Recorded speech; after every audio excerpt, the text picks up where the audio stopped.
आता सुरू होत आहे देशातील सगळ्यात मोठा खटला आपकी अदालत रजत शर्मान सोबत.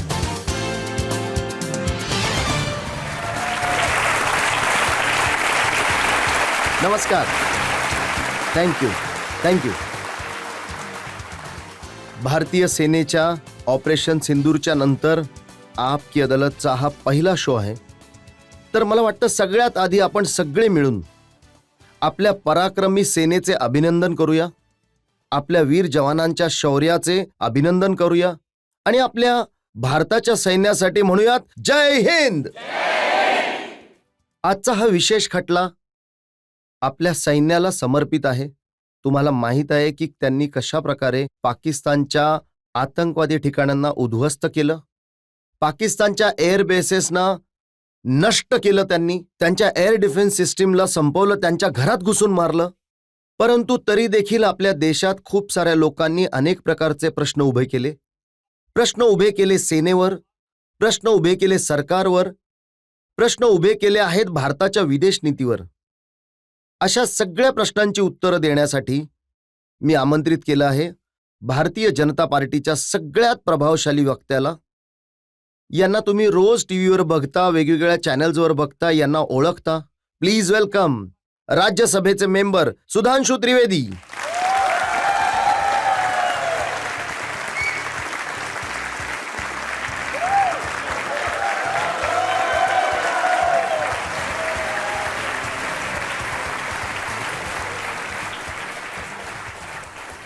आणि आपकी अदालतमध्ये आजचे आपले जज देखील खूप विशेष आहेत.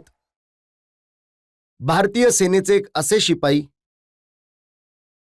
जे डिफेन्स एक्सपर्ट आहेत, परंतु त्यांनी मोर्चांमध्ये भारतासाठी लढाई लढली आहे. Please welcome air commander retired S Behl.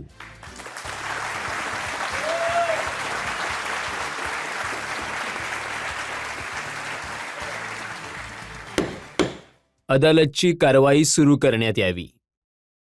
आणि यापूर्वी की मी पहिला आरोप लावणार, प्रश्नांची मालिका सुरू करणार, एक नजर टाकूयात त्या पृष्ठभूमीवर ज्यावर आजचा हा विशेष खटला चालवला जात आहे, भारतीय जनता पार्टीवर.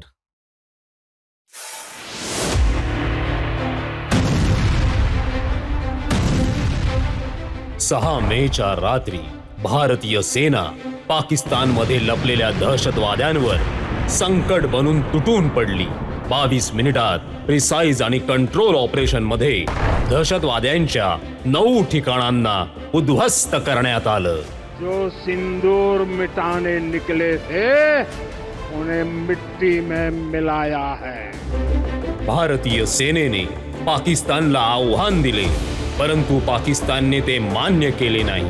त्यांनी ड्रोन पाठवले, मिसाईल पाठवले, परंतु भारतीय एअर डिफेन्सने एकेकाला मारून खाली पाडलं. Several Pakistani unmanned aerial systems, drones, combat vehicles attacked multiple IF bases.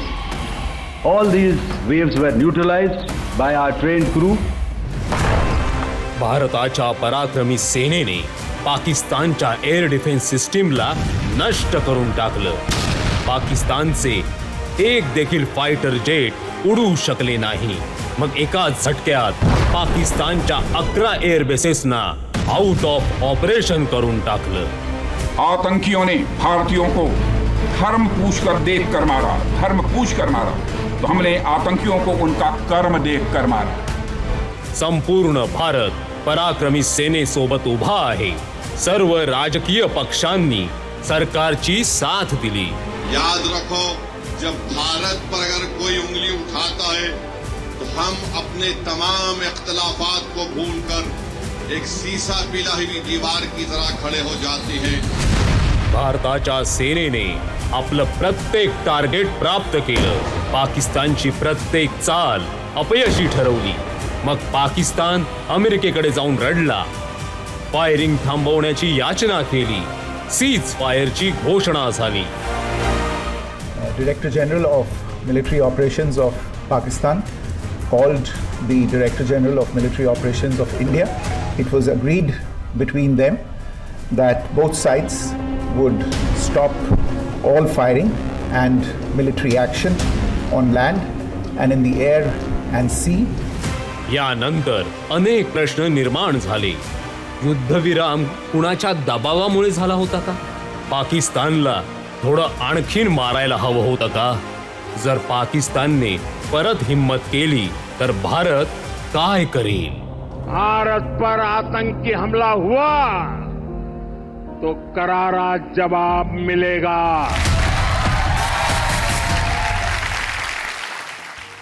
चला तर मग सुरू करूयात आपकी अदालत मध्ये आजचा खटला. आपकी अदालत मध्ये पहिला आरोप. आपकी अदालत मध्ये बीजेपीवर आरोप आहे की यांच्या सरकारने दबावाखाली येऊन सीज फायर केलं. सुधांशुजी, संपूर्ण देशाच्या मनामध्ये हा प्रश्न आहे. भारतीय सैन्याने एवढा पराक्रम दाखवला, पाकिस्तानची एअर डिफेन्स सिस्टम उद्ध्वस्त केली. आपण आता पाहिलं की कसं पाकिस्तानच्या एअर बेसिसला उद्ध्वस्त केलं, कसं आतंकवादी ठिकाणांना उद्ध्वस्त केलं. आणि अशा वेळी जेव्हा सेना हायवर होती, भारताचा अपर हँड होता आणि मग सीज फायर झालं. आता प्रश्न असा आहे की काय सीज फायर अमेरिकेच्या दबावामुळे झालं, ट्रम्पच्या प्रेशरमुळे झालं? हे बघा, पहिली गोष्ट तर ही आहे की भारत सरकारने फायर या शब्दाचा उपयोग नाही केला. ते म्हणाले की हा ऑपरेशनल ब्रेक आहे, म्हणजे हा युद्धविराम नाही, हा अल्पविराम आहे. जसं तुम्ही लोक टीव्हीमध्ये म्हणतात ना, हा कमर्शियल ब्रेक, भेटूयात ब्रेक नंतर. मग आता ब्रेक नंतर काय होणार आहे, काय ब्रेकिंग आणि रेटिंग होणार आहे, हे अजून बाकी आहे पिक्चर. दुसरी गोष्ट, प्रश्न ते विचारत आहेत ज्यांनी सुरुवात केलीच नव्हती.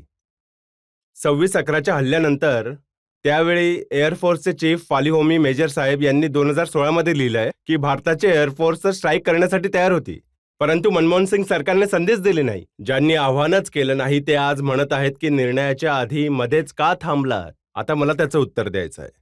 हे बघा, हे जे ऑपरेशन सिंदूर झालंय संपूर्ण जगात एक वेगळ्या टाईपचं ऑपरेशन आहे आणि याने भारताबद्दल एक पूर्ण विचार बदलला आहे. जे पंतप्रधान श्री नरेंद्र मोदीजींनी सांगितलं की आम्ही 3 क्लिअर ऑब्जेक्टिव्ह, बघा प्रत्येक ऑपरेशनचं एक ऑब्जेक्टिव्ह असतं, आम्ही काय अटेंड केलं तुम्ही बघा. 2016 मध्ये जेव्हा उरीच्या नंतर सर्जिकल स्ट्राईक झाली होती तेव्हा आर्मीने जाऊन लँड रूटने अटॅक केला होता. कुणावर? आतंकवादींच्या कॅम्पवर. 2019 मध्ये आता जेव्हा बालाकोट झालं तेव्हा आता ते आर्मीच्या लेवलवर तयार होते, सावध होते, तर एअरफोर्सने जाऊन अटॅक केला. कुणावर? लॉन्च पॅडवर, म्हणजे एक स्टेप पुढे गेले, कॅम्पच्यावर लॉन्च पॅडवर गेले. यावेळी गेले तेव्हा तर आर्मी एअरपोर्ट सगळं काही होतं. यावेळी सुद्धा नो कॉन्टॅक्ट वॉर, सरळ मिसाईलने जाऊन त्यांच्या 9-10 ठिकाणांना एकत्र उद्ध्वस्त केलं आणि पहिल्यांदा जाऊन जैश ए मोहम्मद आणि लष्कर ए तैबाच्या हेडक्वार्टरला डिस्ट्रॉय केलं, ज्यामध्ये 100-150च्या वर लोक मारले गेले. तर आता तुम्ही समजू शकता की स्टेप बाय स्टेप भारत पुढे गेला. आम्ही न्यू नॉर्मल स्थापित केलं, जे पंतप्रधानजी म्हणाले होते. सेकंड थिंग, हा जगातील एकमेव अवधी होता जेव्हा एक न्यूक्लिअर पॉवर नेशनच्या आत घुसून कुणीतरी स्ट्राईक केली असेल, म्हणजेच न्यूक्लिअर ब्लफ संपला. तिसरं, जो स्टेट आणि नॉन स्टेट ऍक्टर्सच्या मधला जो मुखवटा होता ना, जो पडदा होता, तो सुद्धा हटवला गेला. आता स्पष्ट सांगितलं गेलंय की दोघांमध्ये काही फरक नाहीये. तर माननीय पंतप्रधानजींनी सांगितलं होतं बिकानेरमध्ये रक्त नाही वाहत आहे, शरीरामध्ये कुंकू म्हणजे सिंदूर वाहत आहे. 7 मेची रात्र काय होती? 7 मेला मंगळवार होता. तर जे भारताच्या सैन्याने करून दाखवलं, परंतु ते एका ओळीमध्ये सांगेन कि लाल देह लाली लसे अरुधरी लाल लंगूर और वज्र देह दानव दलन जय जय जय कपिसूर और मंगलवार की रात्र को ऑपरेशन सिंदूर.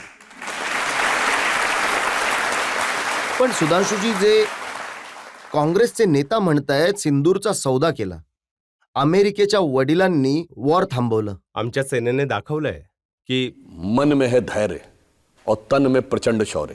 बन चंद्रगुप्त मौर्य प्रलय मचाएंगे. महाराणा और शिवा की संतति कहाते हम शीश कट जाए भले झुकने ना पाएंगे. बार बार छेड़िए ना भारत स्वाभिमान को, अन्यथा बाद में बहुत पछताएंगे. सौगंध मां भवानी की उठेगी ललकार जब आपके घरों पे चील कौए मंडराएंगे.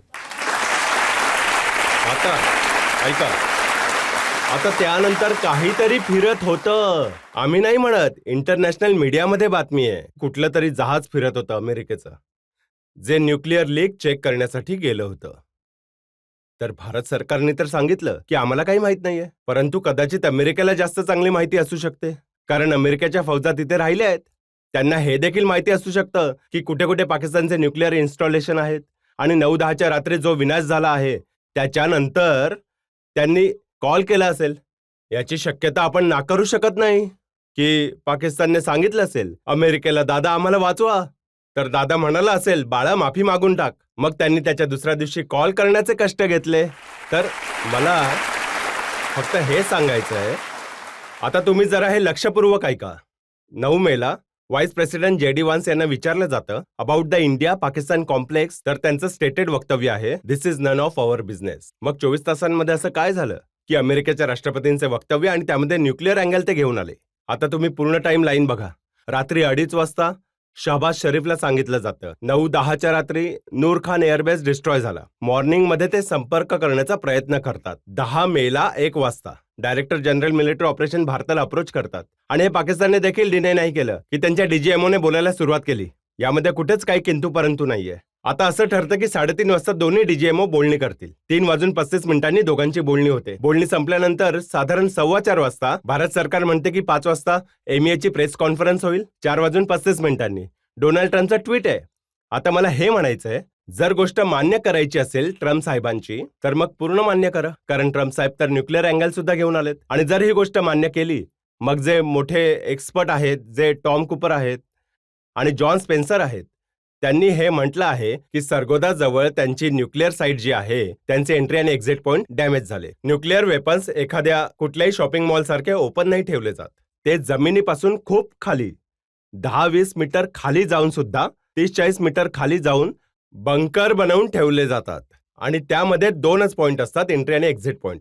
इन केस असं मानलं, हे आम्ही नाही म्हणत, जी इंटरनॅशनल मीडियामध्ये या प्रकारची बातमी आली आहे, जर त्यामध्ये काही लिकेज झालं असेल आणि लिकेजची काही शक्यता असेल, कारण फिरत होतं ना कुठलं तरी जहाज जाऊन. आणि हे लक्षात घ्या, 14 मेला अमेरिकेच्या स्टेट डिपार्टमेंटच्या प्रेस कॉन्फरन्समध्ये विचारलं गेलं, हा प्रश्न विचारला गेला की अमेरिकेचं जहाज गेले आहे का पाकिस्तानमध्ये लीकची तपासणी करण्यासाठी. तर म्हणू शकला असता हे चुकीचं आहे. तो म्हणाला की या प्रश्नाचं उत्तर देणं माझ्या हातात नाहीये. आता जरी मानलं की हे धोक्याची शक्यता होती, तर तुम्हाला माहिती आहे सरगोदा किती लांब आहे भारताच्या सीमेपासून? केवळ 177 किलोमीटर. म्हणजे दिल्लीपासून मथुरा जास्त लांब आहे. भारताच्या सीमेपासून सरगोदा कमी अंतरावर आहे. तर इन केस ऑफ एनी इव्हेंच्युअलिटी काही घडलं असतं तर ते काय होतं हे रक्षा विशेषज्ञांना आणि त्यांच्यावर सोडून द्यायला हवं, तर ते जास्त बेटर असतं. आता ट्रम्प साहेबांचं वक्तव्य मान्य करायचं तर पूर्ण करा. तर म्हणतात नाही ते पहिलं वालं. डोनाल्ड ट्रम्पजींनी देखील 15 तारखेला असं म्हटलं, मिडिएशन वर्ड्स पासून विड्रॉ करून घेतलं. त्यांचं साधं सरळ वक्तव्य, I have not done it, I only help. आणि जर ट्रम्प नाही, हे बघा, ट्रम्प साहेबांच्या बद्दल जे काँग्रेसचे नेता आहेत त्यांनी हे म्हटलं की ट्रेड डीलने घाबरून टाकलं, मोदीजींना धमकी दिली. काँग्रेसचे नेता तर ते आहेत, केवळ 1.5 वर्षापूर्वीची तर गोष्ट आहे. काँग्रेसचे नेता प्रतिपक्ष राहुल गांधी विदेशात जाऊन काय म्हणाले होते? Why the defenders of democracy, Britain and America, are silent and that they are not interfering in India. म्हणजे सरळ सरळ तुम्ही म्हणत आहात की अमेरिका आणि इंग्लंडने इथे येऊन हस्तक्षेप करावा. ते लोक आज प्रश्न विचारत आहेत, परंतु ट्रम्प साहेबांनी 2024 मध्ये डोनाल्ड ट्रम्पने when he was running for presidential election मोदीजींबद्दल काय म्हणाले की मोदीजी एक आतून खूप चांगले माणूस आहेत, परंतु राजनैतिक दृष्टीने अतिशय टफ आहेत. ट्रम्प हे देखील म्हणाले होते की साहेब, मी हे म्हणालो की कुणी एक जो त्यांना खूप त्रास देणारा देश आहे, ते हे देखील म्हणाले you can guess which country it is. मी ठरवलं तर त्याला समजावू शकतो. तर मोदीजी म्हणाले की त्याची आवश्यकता नाहीये. आम्ही त्यांना खूप वेळा समजावलंय आणि पुढे देखील समजावण्यामध्ये पूर्णपणे सक्षम असू. आता तुम्ही या. आता जे वक्तव्य ज्याचा उल्लेख तुम्ही केला आहे हे मी चेक केलं आहे. मी अतिशय ठामपणे सांगू शकतो की हे विधान रेकॉर्डवर अवेलेबल आहे, कोणी सुद्धा जाऊन पाहू. नाही, मी आता सगळ्यांना दाखवून टाकतो सुधांशुजी, त्यात काय आहे? हाथ कंगन तो आरसी क्या, पढ़ लिखे को फारसी क्या. We have a very good relationship. He's the nicest human being. But we had a couple of occasions where somebody was threatening India. I said, let me help. I'm very good with those people. Let me help. I will do it. I will do it. Then I will do anything necessary. We've defeated them for hundreds of years. Wow. He was talking about a certain country. Okay? Yeah. You can probably guess the country. Yeah. Can't fathom which. You know the country. yeah. But I said, whoa, what happened there? What happened? मोदीजींबद्दल बोलतायत की ते म्हणाले की मोदीजी म्हणाले मी स्वतःच सांभाळून घेईन, तुम्ही शांत राहा. मी यासाठीच तर म्हणतोय. बरं, ट्रम्पचे आणखीन एक विधान पहा. 8 मेला, 7 मेला आपण ते केलं. 8 मेला ट्रम्पचं विधान आहे की आता जे टीट फॉर टॅट तुम्ही केलं आहे ते आता थांबवायला हवं. अतिशय गंभीर गोष्ट आहे. टीट फॉर टॅटचा अर्थ काय झाला? Number 1, it is an acceptance that Pahalgam is been done by the Pakistan. Tit आणि टॅटचा अर्थ सांगितला आहे इंडियाने, आता जे तुम्हाला करायचं होतं ते केलं, आता शांत व्हायला पाहिजे. हे विधान सुद्धा मान्य करा. नाही, हे वाला सुद्धा मान्य करायचं नाहीये आणि आता ते वाला देखील मान्य नाही करायचं. अच्छा, मग ट्रम्पने काय सांगितलं? 1000 वर्षांपासून भारत आणि पाकिस्तान यांच्यामध्ये काश्मीरचा संघर्ष आहे. तर मग पाकिस्तान तर 75 वर्षांपूर्वीच बनला. हे तर पाकिस्तानमध्ये सांगितलं जातं की 1000 वर्षांपूर्वी होता. आणि काश्मीरमध्ये इस्लामची सुरुवात 1339 मध्ये शाहमीरच्या काळामध्ये झाली. त्याच्या आधी तर इस्लामचा नामोनिशाण नव्हता काश्मीरमध्ये. जो पाकिस्तानी थेअरी शिकवण्याचा प्रयत्न केला जातो की हजारो वर्षांपूर्वीपासून होता, तर तसा एक मी प्रेक्षकांच्या माहितीसाठी सांगतो की आपण 2025 मध्ये बसलो. बरोबर 1000 वर्षांपूर्वी एक गोष्ट घडली. 1025 मध्ये सोमनाथचा विध्वंस झाला होता. आणि दुर्दैवाची गोष्ट ही आहे की स्वतंत्र भारतामध्ये जेव्हा त्या सोमनाथचे पुनर्निर्माण झाले होते तेव्हा खूप सारे लोक याच्या विरोधात होते, आपले तत्कालीन पंतप्रधान देखील. आणि मजेची गोष्ट ही आहे, पाकिस्तान त्याने आपल्याला जोडतो आणि महमूद गजनीने ते केलं होतं. त्याने आपल्या मिसाईलचं नाव गजनी ठेवलं होतं. मग तुम्ही हा विचार करा की जर हे म्हणत आहेत तर याचा अर्थ ट्रम्प हे देखील समजत आहेत की हे जे प्रकरण आहे हे इतकं खोल आहे. आणि ही काही प्रमाणात ती गोष्ट आहे जी असीम मुनीर देखील म्हणाले होते की 2 नेशन थिअरी होती. आता बघा, ही देखील खूप मजेशीर गोष्ट. आता जेव्हा पाकिस्तानचा सेना अध्यक्ष बोलतोय म्हणजे मुजरिम इक्बालिया सांगत आहे, तरी देखील आरोप दुसऱ्यांवर करण्यासाठी इथे लोक उभे आहेत. अरे बाबा, जेव्हा आरोपीने मान्य केले की आम्ही केलं होतं त्याच्यानंतर गोष्ट संपली ना. सुधांशुजी, आरोप तर असा आहे की भारताच्या विदेश मंत्रींनी पाकिस्तानला आधीपासून सांगितलं होतं की आम्ही तुमच्यावर हल्ला करणार आहोत, आतंकवादी ठिकाणांना नष्ट करणार आहोत. आणि यामुळेच हे राहुल गांधी यांचं विधान आहे, यामुळेच आमचे खूप सारे प्लेन उद्ध्वस्त झाले, उडाले. बरं, बराक ओबामा साहेब त्यांनी आपले पुस्तक द प्रॉमिस लँडमध्ये लिहिलं आहे, कदाचित पेज नंबर 41 वर जाऊन चेक करा राहुल गांधींबद्दल. ते म्हणतात की राहुल गांधी एक असे व्यक्ती आहेत जे खूप नर्वस असतात. एक असे स्टुडंटप्रमाणे आहेत की जे आपल्या टीचरला इम्प्रेस करण्याचा प्रयत्न करत असतो. प्रयत्न तर खूप करत असतो दाखवण्यासाठी की त्याला खूप काही माहिती आहे, पण वास्तवात तर त्याला काहीच माहित नाही.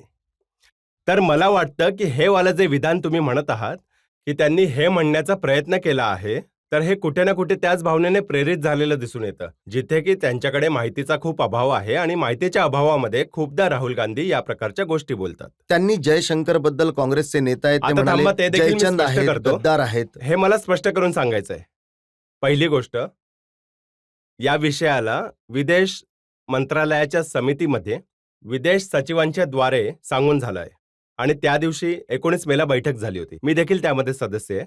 त्या दिवशी सगळ्यात जास्त उपस्थिती होती. 24 MP अवेलेबल होते आणि त्यामध्ये जे काँग्रेसचे होते त्यांना जाऊन सांगायला पाहिजे. झालं असं की 1:30 वाजता रात्री जेव्हा ऑपरेशन संपलं, 1:05 सुरू झालं, 1:27 संपलं. 2 मिनिटांनंतर पाकिस्तानला सांगितलं गेलं की आम्ही हे असं केलं आहे, तुमच्या आतंकवादी ठिकाणांना डिस्ट्रॉय केलंय.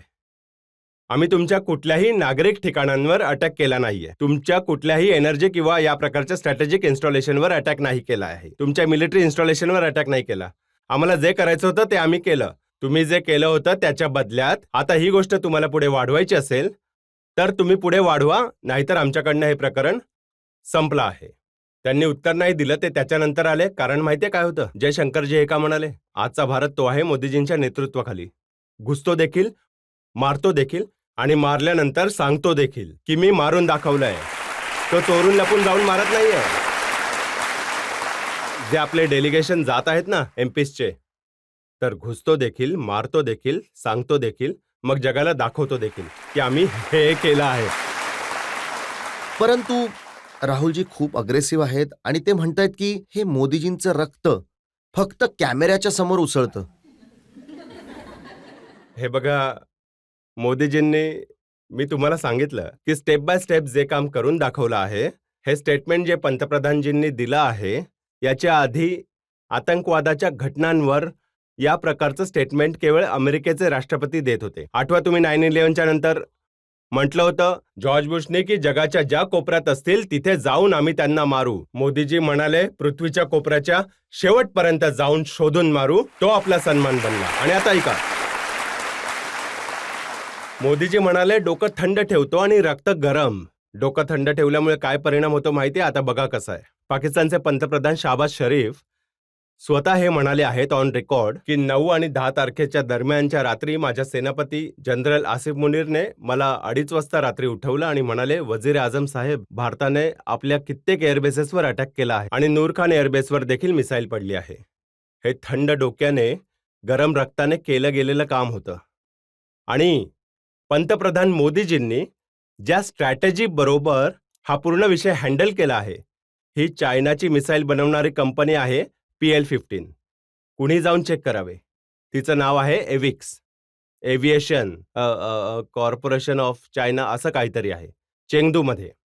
त्याचं शेअर पडला 9%. आता ऐका, जे त्यांचं ते जे प्लेन आहे J-17 ते बनवणाऱ्या कंपनीचा शेअर पडला 12%. पाकिस्तानचे शेअर पडले 7 ते 8%. इतकंच नाही झालं, याच्यानंतर कारण चायनामध्ये सगळं गव्हर्नमेंट कंट्रोल आहे, तर त्यांनी त्यांच्या शेअर्सला उचलण्याचा खूप प्रयत्न केला, तरी देखील त्यांचे डिफेन्सचे जे स्टॉक्स आहेत ते 6% खाली आले.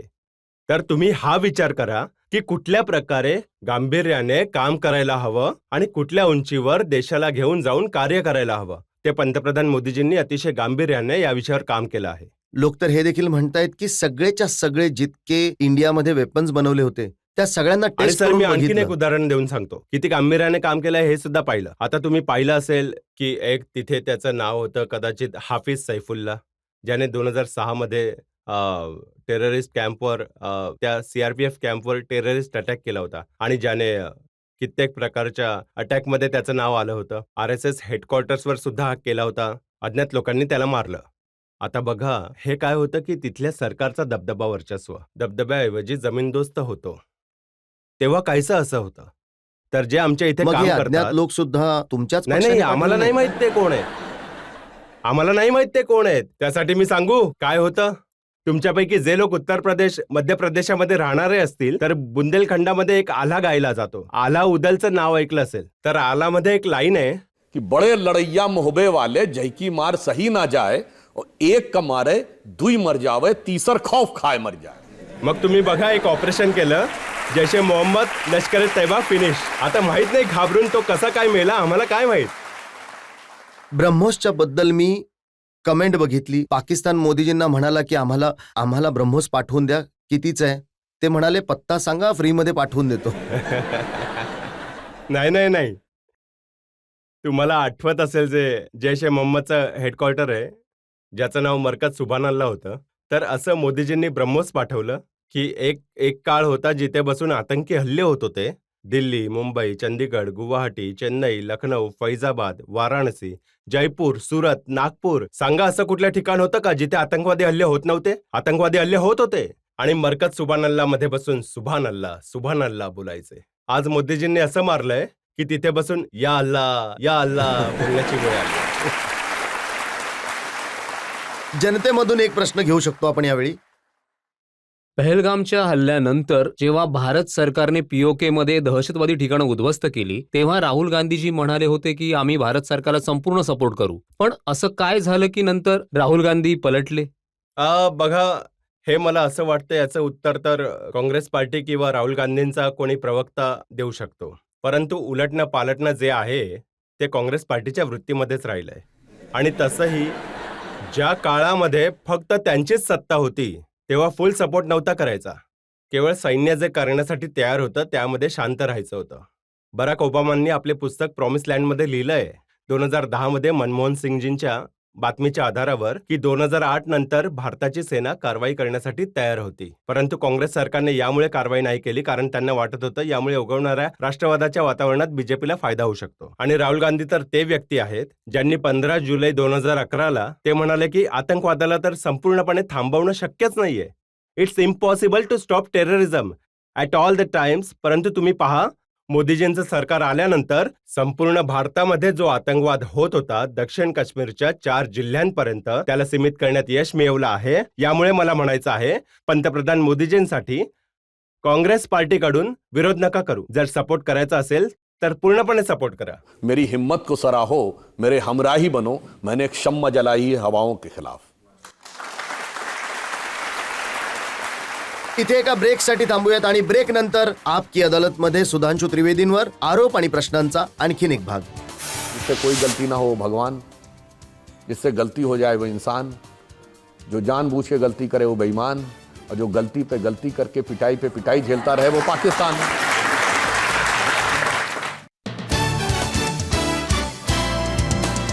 Welcome back. आपकी अदालत मध्ये आज आपण बोलत आहोत ऑपरेशन सिंदूर बद्दल. आज आपण बोलत आहोत त्या आरोपांबद्दल जे भारत सरकारवर लावले, जे बीजेपीवर लावले. आपल्या बरोबर आहेत भारतीय जनता पार्टीचे प्रवक्ता सुधांशु त्रिवेदी. आपकी अदालत मध्ये पुढचा आरोप. आपकी अदालत मध्ये पाकिस्तानचा आरोप आहे की भारताने फसवून हल्ला केला. बिलावल भुट्टो फॉरेन मिनिस्टर राहिले आहेत. ते म्हणतायत की रात्रीच्या अंधारात का मारलं. रात्रीच्या अंधारात तर चोर येऊन मारतात. यामुळेच जयशंकरजींनी सांगितलं की आम्ही चोरून लपून नाही, छाती ठोकपणे मारून येतो. आणि कुणाला मारलं? कुणालाही नाही मारलं, केवळ आतंकवाद्यांना मारलं. जे रक्षामंत्रींनी आपल्या भाषणामध्ये म्हटलं होतं श्रीनगरमध्ये, त्यांनी रामचरित मानसच्या सुंदर कांडची ती चारोळी कोट केली होती की जेव्हा अशोक वाटिकेला उद्ध्वस्त केलं गेलं आणि हनुमानजी आले रावणाच्या समोर, त्यांनी विचारलं तू असं का केलं? तर ते म्हणाले जिन मोही मारा तिन मोही मारे, तही पर बांधे तने तुम्हारे. मी केवळ त्यांनाच मारलंय ज्यांनी मला मारलंय. ज्यांनी आम्हाला मारलं मी त्यांनाच मारलंय, ज्यांनी नाही मारलं त्यांना मी नाही मारलं. आता अजून एक गोष्ट सांगतो. जे लोक म्हणतात ना थोड्यावरच का थांबले, आता बघा रामायणातूनच तुम्ही शिकवण घ्या. जेव्हा लंका दहन करून आले हनुमानजी आणि अशोक वाटिका उद्ध्वस्त करून, तेव्हा हनुमानजींमध्ये शक्ती होती की ते सगळं काम संपवू शकत होते. आणि हे खरं देखील आहे. जेव्हा सीताजींच्या समोर ते येतात आणि ते म्हणतात की बस केवळ एका महिन्यात तुम्हाला घेऊन जाऊ, तेव्हा त्या म्हणतात की बाबा तो राक्षस तर खूप बलवान आहे, वानर तर सगळे तुझ्यासारखेच आहेत. ते म्हणतात ना है सुत कपि सब तुम्ही समाना, जात उधार अतिभट बलवाना, मोरे हृदय परम संदेहा. तर हनुमानजी काय म्हणतात? ते सुनी कपि प्रकट कीन निज देहा.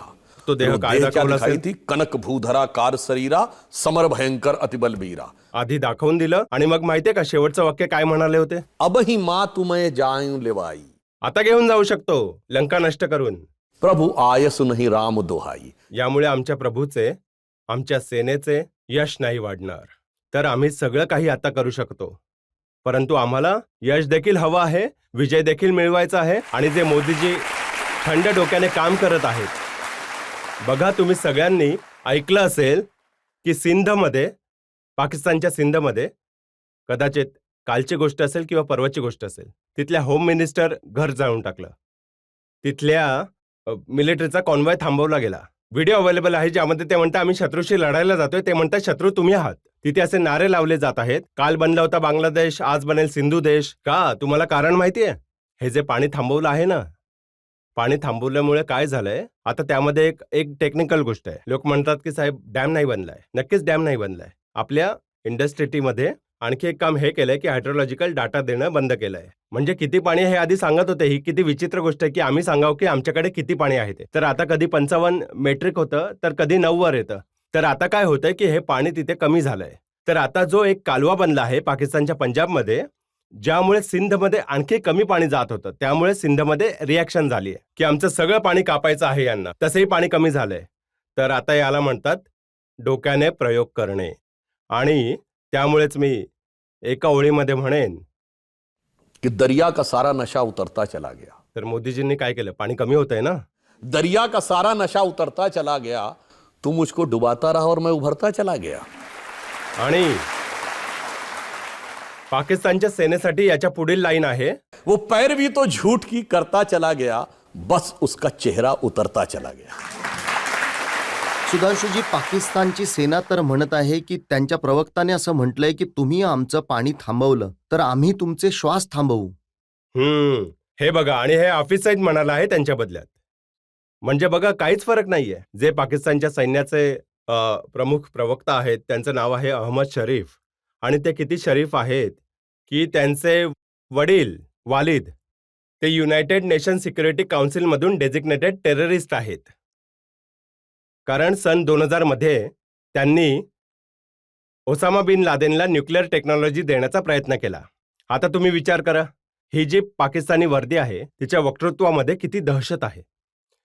आता तुम्ही विचार करा. आणि अजून एक गंभीर गोष्ट मला सांगायची आहे. एक पुस्तक आहे न्यूक्लिअर जिहादिस्ट, जे अमेरिकेचे असिस्टंट डिफेन्स सेक्रेटरी होते. त्यांचं नाव होतं डग्लस फ्रान्स, FRANTZ, आणि कॅथरीन कॉलिन्स या दोघांनी हे पुस्तक लिहिलंय. ते पुस्तक 2007 मध्ये लिहिलंय. चॅप्टर नंबर 5 मध्ये पेज नंबर 40 वर पूर्ण चॅप्टरच आहे द पाकिस्तान पाईपलाईन, की कुठल्या प्रकारे पाकिस्तानकडून होत आहे. तर तिथल्या सैन्याबद्दल जी परिस्थिती आहे, म्हणजे ऑन द लाइटर नोट, जिससे कोई गलती ना हो भगवान, जिससे गलती हो जाए वो इंसान, जो जानबूझ के गलती करे वो बेईमान, और जो गलती पे गलती करके पिटाई पे पिटाई झेलता रहे वो पाकिस्तान. पण सुधांशुजी, त्यांनी बराच प्रोपोगेंडा केला आहे. खूप सारे व्हिडिओज स्काय न्यूजवर देखील, जगातील मोठमोठ्या चॅनल्सवर व्हिडिओज दाखवले की कसं त्यांनी भारताच्या एअरबेसेसना डिस्ट्रॉय केलं, कसे त्यांचे मिसाईल्स सिरसापर्यंत आले. याच्याबद्दल 2 गोष्टी आहेत. बघा, तो कसा व्यवस्थित प्रोपागेंडा सिस्टीम ते म्हणाले होते. भारताच्या एका वुमन एअरफोर्स पायलटला त्यांनी अरेस्ट केलं. PTVने म्हटलं की source is sky news. Sky news म्हणाले सोर्स इज PTV. आणि लास्टमध्ये जेव्हा पाकिस्तान आर्मीच्या प्रेस कॉन्फरन्समध्ये म्हटलं गेलं की नाही, हे असं काही नाहीये. दुःखाची गोष्ट ही आहे की आज पाकिस्तानी मीडियामध्ये भारताच्या कित्येक नेत्यांची, कित्येक युट्यूबर्स, सो कॉल्ड इन्फ्लुएन्सर्सची विधाने कोट केली जात आहेत. चर्चेचा विषय झाले आहेत. पाकिस्तानच्या संसदमध्ये कोट केले जात आहेत. पाकिस्तानच्या मिलिटरीच्या ब्रीफिंगमध्ये त्यांचा रेफरन्स दिला जात आहे. पाकिस्तान जो भारताच्या विरुद्ध डॉझियर देत आहे, दिला होता त्याने, त्यामध्ये नेता प्रतिपक्ष राहुल गांधींच्या विधानाला कोट ते केलं राहुल आहे. गांधीजींना कोट करून म्हणतायत की बघा, आम्ही भारताचे 5 एअर फोर्सेसचे प्लेन नष्ट केले. तुम्ही लोकांनी कदाचित ऐकलं असेल एक वर्ल्ड तीस्मार खा. तर तीस्मार खाची गोष्ट ऐकली आहे काय ती? तीस्मार खा असं म्हटलं जातं की एक साहेब होते, ते म्हणायचे की हे 30 मार्क आहे, 30 मार्क खा. 30 लोकांना एकत्र मारलंय एकाच झटक्यात. हो, परंतु ते 30 लोक कोण होते? तर म्हटले 30 माश्या मारल्या होत्या, त्यामुळे 30 मार खा म्हणवले जातात. तर मला वाटतं जो पाकिस्तानचा क्लेम आहे, आता एक फ्रॅक्शन गोष्ट सांगतो. न्यूयॉर्क टाइम्स पेपर आमच्या बाजूने तर लिहित नाही. आजपर्यंत त्यांचे जास्त करून जे राईट्स अप आहेत ते आमच्या अगेन्स्टमध्ये आहेत. 14 मेचा न्यूयॉर्क टाइम्स बघा, ज्यामध्ये स्पष्टपणे लिहिलं आहे की जे भारताने सांगितलं आहे डॅमेज करायला, ते सॅटेलाइट पिक्चर्समध्ये डॅमेज दिसत आहे. आणि जे पाकिस्तानी क्लेम केलं होतं, ते म्हणाले होते आदमपूर एअरबेस उडवला, तिथे पंतप्रधानांनी जाऊन बघितलं, ते म्हणाले F-400 सुद्धा उडवलं, हे केलं ते केलं, सगळंच सगळं इंटॅक्ट दिसत आहे. तर जे न्यूट्रल ऑब्झर्वर्स आहेत त्यांनी सांगितलं आहे, परंतु आता काय सांगणार? पाकिस्तानला या भ्रमामध्ये जगत राहण्याची सवय आहे. भारतातील बहुतेक लोकांनी ते गाणं ऐकलं असेल, आओ बच्चों तुम्हें दिखाएं झांकी हिंदुस्तान की, इस मिट्टी से तिलक करो ये धरती है बलिदान की. हा 1954चा सिनेमा आहे जागृती. या सिनेमावरून 1955 मध्ये पाकिस्तानमध्ये सिनेमा बनला बेदारी, ज्यामध्ये हुबेहूब याच वर्डिंगचं एक गाणं बनवलं गेलं. आओ बच्चों सैर कराएं तुमको पाकिस्तान की, जिसकी खातिर हमने दी कुर्बानी लाखों जान की. आता जाऊन चेक करा, पाकिस्तानमध्येच त्याची पॅरोडी बनली आहे. ते म्हणतात, आओ बच्चों सैर कराएं तुमको पाकिस्तान की, यहाँ तो क्लाशनिकोव भी मिलती है अब कीमत में नान की. मग पुढे म्हणतात, आओ बच्चों सैर कराएं तुमको पाकिस्तान की, ना बिजली ना पानी है और ना हिफाजत जान की. सुधांशुजी, काँग्रेसचे एक नेता आहेत विजय वडेट्टीवार, महाराष्ट्रामध्ये काँग्रेसचे MLA आहेत. ते म्हणाले की पाकिस्तानने तर 15-15 हजार रुपयांचे ड्रोन पाठवले, त्यांना मारण्यासाठी आपण 15-20 लाखांचे मिसाईल्स वाया घालवले, खूप खर्च केला आपण. तसं या काँग्रेस नेत्यांना कसं माहित की कोणते मिसाईल कुठल्या गोष्टीसाठी लॉन्च केले होते? हीच मोठी विचित्र गोष्ट आहे. या नेत्यांबरोबर माहितीये काय होतं? बघा, हे इतके, जसं आता बघा तो कोविड परत येण्याबद्दल बोलले जात आहे ना, तर म्हटलं जातं की जो व्हायरस आहे तो म्युटेट करत असतो, तो आपल्या जिनोम सिक्वेन्सिंगला, याचं म्युटेशन तर एकदम विचित्र आहे. बघा, जेव्हा राफेल येणार असतो तेव्हा एरोनॉटिक्सचे एक्सपर्ट बनले जातात. जेव्हा कोविडचं वॅक्सिन येतं तेव्हा सेल्युलर मायक्रोबायोलॉजीचे एक्सपर्ट बनले होते. जेव्हा ते लॉन्च झालं तेव्हा ते म्हणाले इतक्या लवकर होऊ शकत नाही, तर तेव्हा ते स्टॅटिस्टिक्सचे एक्सपर्ट बनले. जेव्हा राम मंदिराचे उद्घाटन होणार होतं तेव्हा मुहूर्ताचे एक्सपर्ट बनले. तेच जाऊन आता बॅलिस्टिकचे एक्सपर्ट बनवून येत आहेत. तर मला असं वाटतं की त्यांना माहीत असेल, मी हे सांगतो, सैन्याच्या काही जबाबदार अधिकाऱ्यांनी या विषयावर फॅक्च्युअल माहिती दिली आहे. ते म्हणाले छोटे मोठे ड्रोन येत होते त्यांना गनने मारलं गेलं, जे त्यांच्यापेक्षा थोडे मोठे होते त्यांना आकाश तीराने मारलं गेलं. प्रत्येक गोष्टीला मारण्यासाठी, डासाला मारण्यासाठी तोफ नाही चालवली जात. ते आपल्या सैन्याने सगळ्या गोष्टींकडे लक्ष दिलंय आणि ज्या प्रोफेशनलिझमने भारताच्या सेनेने केले आहे, परंतु एका गोष्टीचं मला दुःख आहे. एका गोष्टीमध्ये पाकिस्तान आपल्यापेक्षा मजबूत आहे. तुम्ही म्हणाल ती काय? पाकिस्तानमध्ये तिथल्या सेनेच्या ऑपरेशनवरती कोणीच प्रश्न निर्माण करत नाही. ना कुठला युट्यूबर, ना कुठला इन्फ्लुएन्सर, ना कुठला नेता. इथे अनेक प्रश्न विचारले जात आहेत. केवळ हीच एक गोष्ट लक्षात घेण्याची गरज आहे आणि म्हणूनच प्रामाणिकपणे पंतप्रधानजींनी एक प्रयत्न केला आहे, जे 7 डेलिगेशन पाठवले की पूर्ण जगाला हे वाटेल की भारत एकत्र आहे. आणि जे तुम्ही म्हणालात की पाकिस्तान आपल्या विधानांचा वापर करतोय, हे जेव्हा काँग्रेस सत्तेमध्ये होती तेव्हा देखील करत होते. आणि हे मी फॅक्ट्स बरोबर बोलत आहे. समझोता एक्सप्रेस पाकिस्तानने केली आणि ही गोष्ट FBI आणि अमेरिकन एजन्सीच्या इन्व्हेस्टिगेशन मध्ये सुद्धा आहे. आधी IB देखील म्हणत होती की पाकिस्तानने केली. अचानक तुम्ही युटर्न घेतला आणि हिंदू टेररची थेअरी दिली. पाकिस्तान कोट करायला लागला. बघा भारत आम्हाला म्हणतोय की हे करतोय. आता बघा 26/11 मसूद अझहरने केलं होतं आणि यांचे नेता विधान करायला. 26/11 इज RSS कॉन्फरन्सी. अजित बर्नींनी त्यावर पुस्तक लिहिलं, त्यांचं उद्घाटन झालं. पाकिस्तान म्हणायला लागला बघा हे. तर प्रॉब्लेम काय आहे? हे पाकिस्तानला कव्हर फायर सत्तेमध्ये देखील देतात आणि पाकिस्तानला कव्हर फायर विपक्षामध्ये असताना देखील देतात. मला विनम्रतेने म्हणायचंय, शिकायचं असेल तर आमच्याकडून शिका.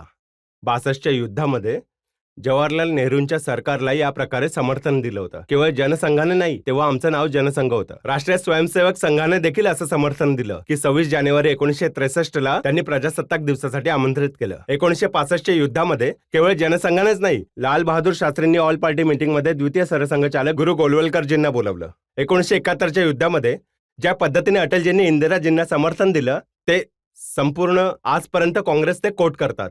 1995 मध्ये जिनेवामध्ये ज्यावेळी पाकिस्तान आपल्या विरुद्ध प्रस्ताव घेऊन येत होता, नेता प्रतिपक्षाच्या रूपामध्ये अटलजी नरसिंहराव सरकार यांचं समर्थन करण्यासाठी गेले आणि नरसिंहराव सरकारला संपूर्ण क्रेडिट दिलं. घरामध्ये येऊन जी लढाई लढायची ती लढले. जेव्हा 2013 मध्ये नवाज शरीफने मनमोहन सिंग बद्दल आपत्तीजनक शब्द उच्चारले, तेव्हा मग मोदीजी चीफ मिनिस्टर म्हणून बोलले, कोण आहेत तो 125 करोड देशवासींबद्दल बोलणारा. परंतु कधी कधी माहितीये काय होतं? तुमच्याच कार्यक्रमाबद्दल मी बोलतोय. आपकी अदालतमध्ये अटलजींचा जो एपिसोड होता तो तुम्ही पहा. तर त्यामध्ये रजतजींनी त्यांना विचारलं की 71च्या लढाईमध्ये दुर्गा म्हटलं होतं इंदिराजींना. तर अटलजी म्हणाले, मी समर्थन केलं होतं पण मी दुर्गा नव्हतो म्हणालो. पेपरमध्ये छापलं गेलं होतं. मग ते म्हणाले, इंदिराजींची सगळ्यात ऑथेंटिक जीवनी पुपुल जॅकर्जींनी लिहिली. म्हणाले त्या माझ्याकडे आल्या, मी सांगितलं मी असं नव्हतं म्हणालो. मग त्यांनी सगळे त्या काळातील आर्काईव्ह, प्रोसिडिंग ऑफ पार्लमेंट आणि पेपर तपासणी त्यामध्ये कुठेच नाही मिळालं. तर अटलजींनी खूप मजेशीर पद्धतीने म्हटलं, मी समर्थन केलं होतं, मी नव्हतो म्हणालो, पण काय सांगू, दुर्गा पाठच सोडत नाहीये. जनतेमधून आपण प्रश्न घेऊ शकतो 1-2? हो. आता जर पाकिस्तानने पुन्हा काहीतरी कृत्य केलं किंवा कुठले आतंकवादी पाठवले तर भारत तेव्हा काय करेल? पंतप्रधान मोदीजींनी स्पष्ट केलं आहे की आता आमचं डॉक्ट्राईन हे असेल की any terrorist act will be consider as an act of war. आता काय होईल हे तुम्ही तुमचं समजू शकता, कारण 3 वेळा आपण एक स्टेप पुढे गेलो. आता आपण पाकिस्तानला त्या ठिकाणी नेऊन पोहोचवलं आहे की आता एक महत्त्वपूर्ण गोष्ट तिथे बघा काय होईल ते. तिकडे सिंधमध्ये काय होत आहे, बलुचिस्तानमध्ये काय होतंय, खैबर पख्तुनवामध्ये काय होतंय. आणि तुम्ही सगळ्यात मजेशीर गोष्ट बघा, माहिती काय आहे? आर्मी चीफ काय म्हणाले ती तर एक बाब आहे. पाकिस्तानचे रक्षा मंत्री ख्वाजा आसिफने 2 दिवसांपूर्वी विधान केलंय की इथे खैबर पख्तुनवामध्ये जे तेहरीके तालिबान आहे, आजपर्यंत ते म्हणायचे की it is a proxy of Afghanistan, आज ते म्हणाले की it is a proxy of India. म्हणजे तो तेहरीके तालिबान जो म्हणतो पाकिस्तानमध्ये शरिया लागू आहे, परंतु हा प्युअर इस्लाम नाही, आणखी कट्टर असायला हवा, म्हणजे ज्यामध्ये महिलांनी बाहेर पडायचं नाही वगैरे वगैरे अशा गोष्टी सगळ्या. ते म्हणतायत की साहेब त्याला आमच्याशी जोडण्याचा प्रयत्न करते. याचा अर्थ ही गोष्ट आहे की 2 नेशन थिअरी जी 15 एप्रिलला मोठ्या थाटामाटाने आसिफ मुनीर साहेब दाखवत होते, त्याच्या चिथळ्या उडाल्या आहेत. बाबा कोण लढत आहे तिथे? अफगाणिस्तानमध्ये, त्या बलुचिस्तानमध्ये कोण लढतंय? तो मुस्लिम नाहीये का? सिंधमध्ये जो लढतो तो मुस्लिम नाहीये का? खैबर पख्तुनवामध्ये मुस्लिम नाहीये का? फाटामध्ये फेडरल ॲडमिनिस्ट्रेटिव्ह जो ट्रायबल एरिया तिथे जो लढतो तो मुस्लिम नाहीये. POK मध्ये जे त्यांच्या विरुद्ध चालू आहे, आणि बांगलादेश काय होता? मुस्लिम नव्हता. त्यामध्ये आणखी एक गोष्ट लक्षात घ्या, आज पाकिस्तानची परिस्थिती माहितीये काय?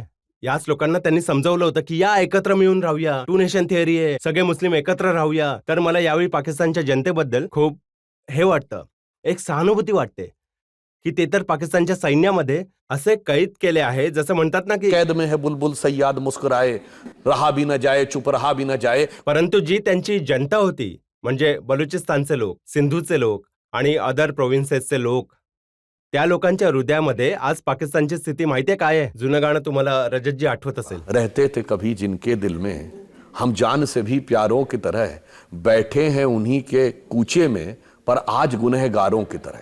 परंतु आता जे पुढे आहेत, आम्ही त्यांना त्या ठिकाणी हळूहळू घेऊन जात आहोत की ते आता पुढे असं म्हणतील कि स्वरूप धरे जीने के लिए बैठे हैं हजारों जहर पिए, ठोकर न लगाना हम खुद हैं गिरती हुई दीवारों की तरह.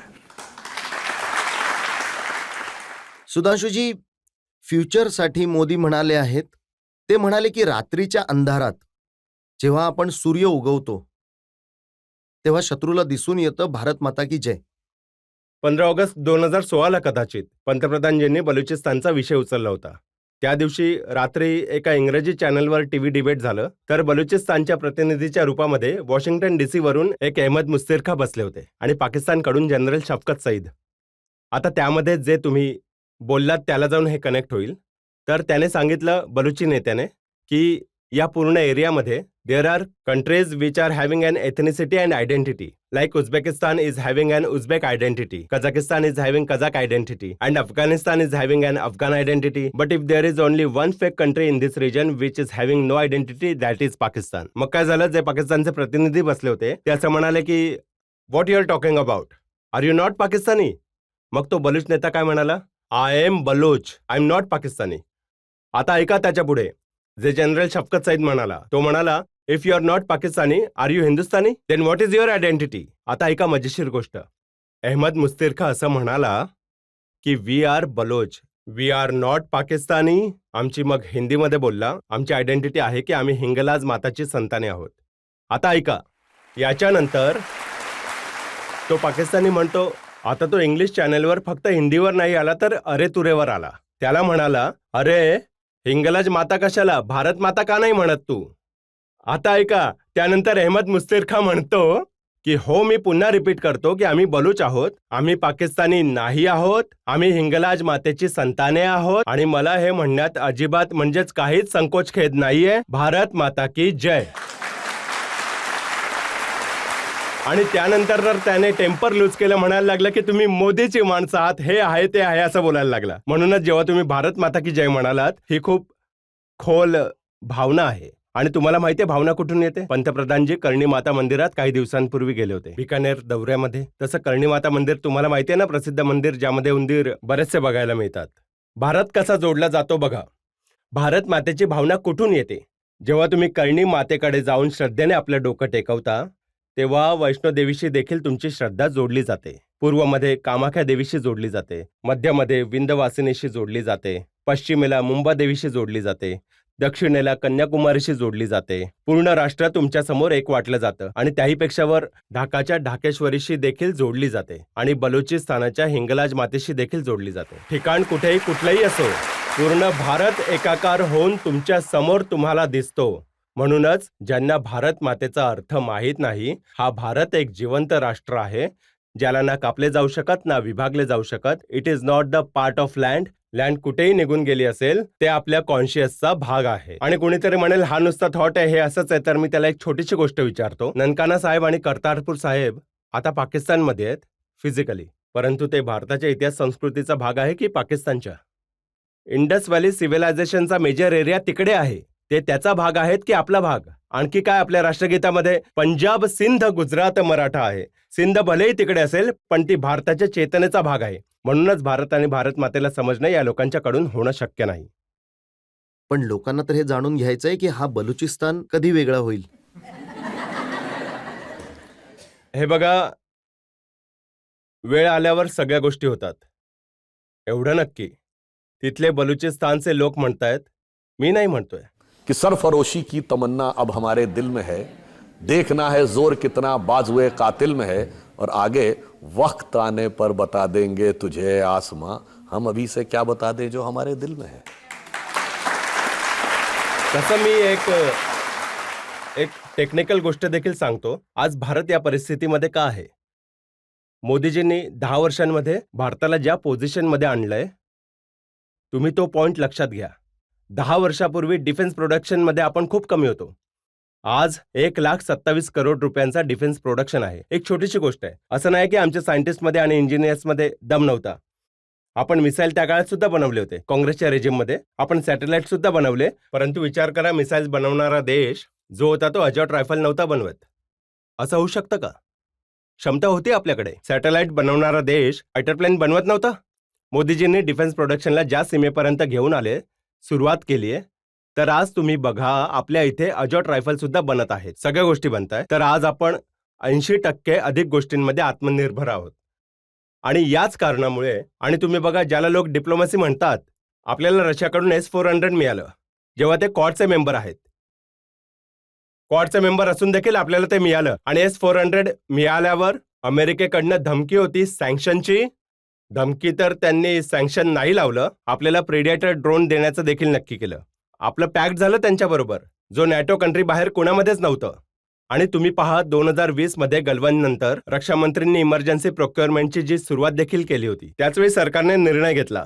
आज भारत ज्या गोष्टींमध्ये आत्मनिर्भर आहे, आणि अजून एक गोष्ट लक्षात घ्या ज्यावर खूप जास्त सिक्युरिटीची आवश्यकता असते, एनर्जी सिक्युरिटी. आपण सगळ्यात जास्त विदेशात कुठल्या गोष्टीवर डिपेंडन्स होतो? ऑइलसाठी.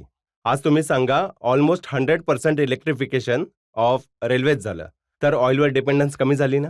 जे पेट्रोलवर इथेनॉल, ते आपण 20%च्या जवळपास केलं, तर 20% डिपेंडन्सी कमी झाली. इलेक्ट्रिक व्हेकल्सवर आलो, ती आपली डिपेंडन्सी कमी झाली. तर जे ऑइल आहे ते आपलं, कारण फायटर प्लेन इलेक्ट्रिकने नाही चालू शकत, सैनिकी गाडी इलेक्ट्रिकने नाही चालू शकत, कार चालू शकते. विचार करा किती दूरदृष्टी होती मोदीजींची. जर या गोष्टी पहिल्यापासून सगळ्या बनवून नुसत्या ठेवल्या आणि देशांबरोबर असे बनवून नसते ठेवले, तर मग मला विचारायचं आहे, जे लोक S-400ला विरोध करत होते, आम्हाला म्हणायचं रशिया युक्रेनच्या लढाईमध्ये तुम्ही युक्रेनच्या बरोबर नाही आहात. आज सांगा, आपले 2/3 जे डिफेन्सचे इक्विपमेंट्स आहेत त्यांचं कनेक्शन बरोबर आहे? आज आपल्यासाठी सुधांशुजी, मी ते तुमचं सगळं म्हणणं मान्य करतो की आपला पराक्रम, आपलं शौर्य, आपली शक्ती, आपल्या सैन्याची ताकद, सगळं काही आहे आपल्याकडे. तरी देखील काश्मीरचा एक हिस्सा पाकिस्तानच्या ताब्यात का आहे? नक्कीच योग्य बोलत आहात तुम्ही. काश्मीरचा एक हिस्सा पाकिस्तानच्या ताब्यात आहे, आणि दुसरा हिस्सा असा होता ज्याच्याजवळ 2 झेंडे होते. ऑगस्ट 2019च्या आधी, ज्याच्यासाठी अटलजींच्या मुखातून ओळी पंक्ति निघाल्या निकली थी होत्या. कि 15 अगस्त का दिन कहता आजादी अभी अधूरी है, सपने सच होने बाकी हैं, रावी की शपथ न पूरी है. रावीच्या किनारी 1930 मध्ये स्वराज्याचे ते झाले होते. तर जर पाहिलं तर 5 ऑगस्ट 2019 नंतर जेव्हा जम्मू काश्मीर युनियन टेरिटरी बनला, तेव्हा अर्ध काम तर पूर्ण झालं. आता पुढचं जे रेझोल्युशन आहे, भविष्यात योग्य वेळ आल्यावर, आणि मला असं वाटतं तिथेच आतली परिस्थिती असेल. बाबा, आम्ही तर मानतो पीओकेची जनता तर आमची आहे, कारण आम्ही तर सीट रिझर्व केली आहे जम्मू काश्मीर असेंब्लीमध्ये. तर काळजी करू नका, येणारी वेळ ही आपणहून अशी येईल ज्या डायरेक्ट ॲक्शनची धमकी देऊन हा देश बनला होता, तर डायरेक्ट ॲक्शनच याला संपवेल. आणखी एका ब्रेकसाठी थांबूयात, आणि ब्रेक नंतर आपकी अदालतमध्ये सुधांशु त्रिवेदींवर आरोप आणि प्रश्नांचा आणखीन एक भाग. त्या काश्मीरचं तर सोडा, मशरकी पाकिस्तान म्हणजे पूर्व पाकिस्तान तुम्हाला सांभाळलं जात नाही, फाटा सांभाळलं जात नाही, खैबर पख्तूनवा सांभाळलं जात नाही, बलुची सांभाळलं जात नाही, सिंध सांभाळलं जात नाही. बाबा, जे आहे ते आधी सांभाळा, बाकीच्या गोष्टी नंतर.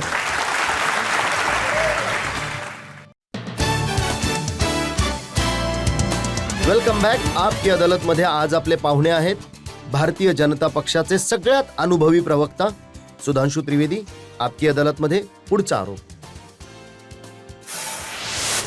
आपकी अदालतमध्ये बीजेपीवर आरोप आहे की त्यांची विदेश नीती अपयशी ठरली.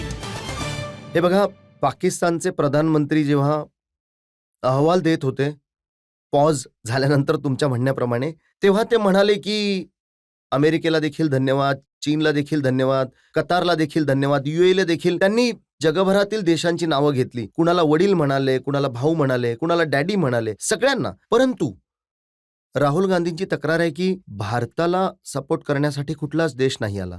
अत्यंत मजेशीर गोष्ट आहे. जर ते इतक्या सगळ्या लोकांना कुणाला भाऊ म्हणतात, तर कुणाला वडील आणि कुणाला काका म्हणतात, कुणाला मामा बनवत आहेत, तर तुम्ही समजून जा कुठे कुठे जाऊन डोकं आपटलं असेल पाकिस्तानने जाऊन. हा तर कबुली जबाब आहे पाकिस्तानच्या पंतप्रधानांचा. आपल्याला कुणाशी बोलण्याची गरज नाही लागली. जयशंकरजींनी स्पष्टपणे सांगितलंय, ज्याने कोणी बोलणी केली ते म्हणाले बोलणी बायलेटेड होईल. ज्या गोष्टी बोलायच्या त्या पाकिस्तान आमच्याशी बोलेल. आपण तर स्पष्ट सांगितलं होतं. आणि आता राहिली गोष्ट ही फॉरेन पॉलिसीची, तर मला असं म्हणायचं की मोदीजींच्या येण्यानंतर भारताची जी फॉरेन पॉलिसी ज्या उंचीपर्यंत पोहोचली आहे, जे मी आत्ताच म्हणालो होतो, रिपीट करायचं आहे मला. डिफेन्सच्याच कॉन्टॅक्टमध्ये आपल्याला S-400 रशियाकडनं मिळालं तेव्हा आपण क्वाडचे सदस्य होतो. S-400 दिल्यानंतर देखील अमेरिका आपल्याला प्रिडेटर ड्रोन द्यायला तयार झाला. जरी आपण नाटोचे मेंबर नाही आहोत, त्यानंतर देखील आपण राफेल देखील दिला. जरी आपण अमेरिकेकडून फायटर नाही घेतला आणि आपल्याला फ्रान्सने देखील सपोर्ट केला. आपण इस्रायलकडनं देखील सिस्टीम घेतली आहे.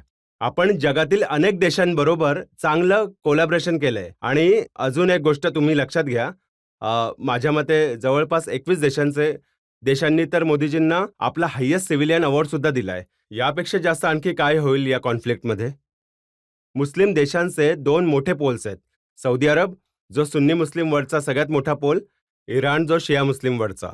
दोघांनी कंडेम केले टेररिझमला आणि पाकिस्तानच्या फेवरमध्ये विधान नाही दिलं. आणि जर यानंतर देखील कोणाच्या लक्षात नाही येणार, आणि ड्यू रिस्पेक्ट टू एव्हरीबडी, तुम्हाला माहिती आहे का की सन 71च्या लढाईमध्ये अर्धा डझन भारताच्या विरुद्ध प्रस्ताव सिक्युरिटी काउन्सिलमध्ये आले होते. प्रत्येक गोष्टीमध्ये सोव्हिएत रूसनं विटो करायला लागत होतं. 7 डिसेंबर 1971ला 100पेक्षा अधिक देशांनी भारताच्या विरुद्ध वोटिंग केलं होतं.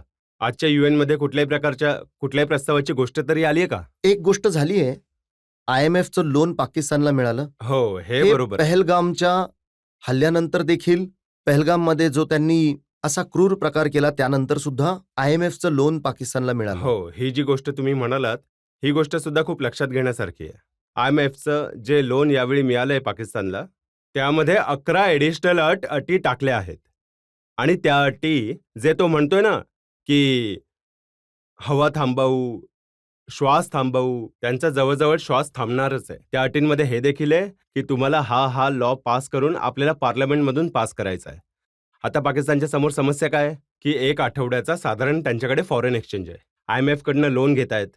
जर लढाईमध्ये ज्या प्रकारचं नुकसान झालंय, आता ते हत्यार खरेदी करतील किंवा अन्न खरेदी करतील. जर त्यांनी हत्यार खरेदी केले तर जनता त्यांच्या विरुद्ध उभी राहिलेली दिसून येईल. अन्न खरेदी केलं तर सीमेपलीकडून मोदीजींचा धाक दिसून येईल. तर मला असं वाटतं की अशा Catch-22 सिच्युएशनमध्ये तो पडलाय. आणि राहिला प्रश्न, जे लोक IMF केसबद्दल बोलतायत तर सगळ्या गोष्टींबद्दल बोला ना. IMFच्या जी क्रिस्टलिना जॉर्जिवांनी म्हटलंय की यावर्षी भारत 15% ग्रोथ रेट बरोबर वर्ल्डच्या ग्रोथचं इंजिन बनून समोर येईल आणि जगामध्ये सगळ्यात जास्त ग्रोथमध्ये इन्क्लूड करणारा देश भारत असेल.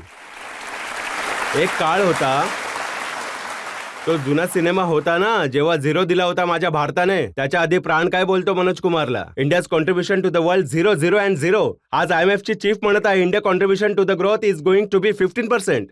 आणि एकीकडे तो भांडे घेऊन उभा आहे आणि तरी सुद्धा लोकांना वाटतं की हा बरोबरीचा मामला आहे.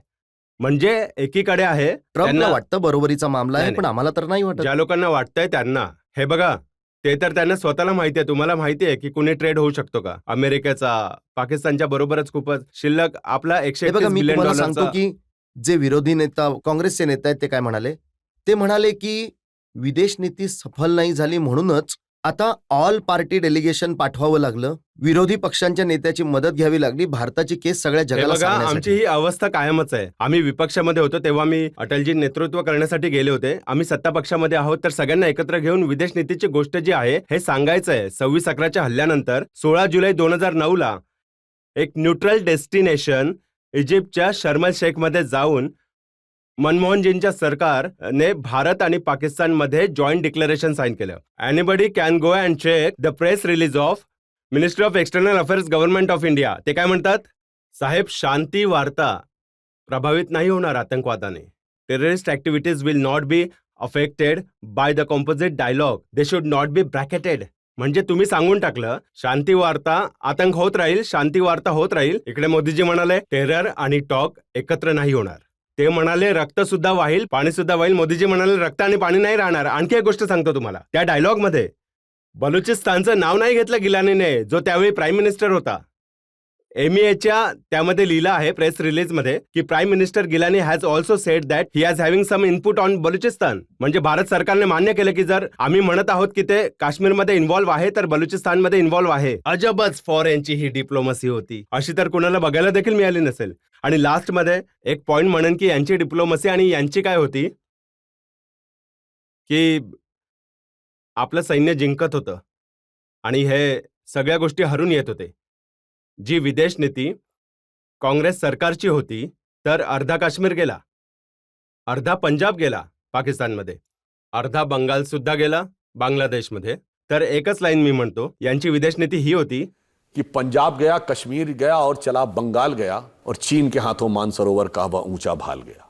एका लाईनमध्ये समजून जा सगळी गोष्ट काय होती आणि का होती. कारण माहितीये काय होतं, एका ओळीमध्ये सांगतो. हो चुकी यहाँ पर गूंज बहुत, अब शांति शांति के नारों की, तो आवश्यकता है आन पड़ी तलवारों की, झनकारों की. बघा, दोन गोष्टी आहेत. एक तर संजय राऊत सारखे नेता आहेत ते असं म्हणतायत की हे जे डेलिगेशन्स गेले आहेत हे टुरिझम डिपार्टमेंट उघडलं आहे मोदीजींनी. टेररच्या नावावर टूर्स अँड ट्रॅव्हल्स कंपनी उघडली आहे. संजय राऊतजींच्या पार्टीची देखील तर संसद गेली आहे.